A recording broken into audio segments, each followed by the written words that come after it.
Andrew from Ozito. Let me show you everything you need to know about this 360-degree line laser level.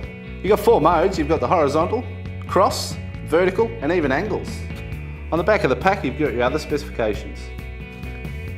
In the box, you get your laser line, batteries are included, a user manual with all the tips and tricks on how to set it up and use it, and of course your 1.1 metre tripod.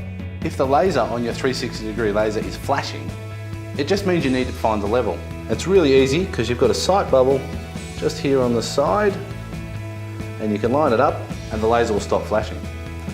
It is really simple to change between modes. It's just press the button on top and you can change it between every mode.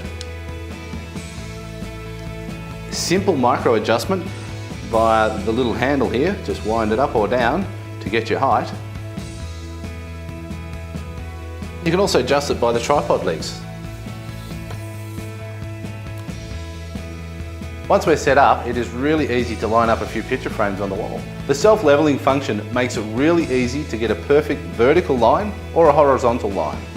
I really love the fact that this 360-degree laser gives me a horizontal all the way around the room. So if I want to match something from one side to the other, it's perfect.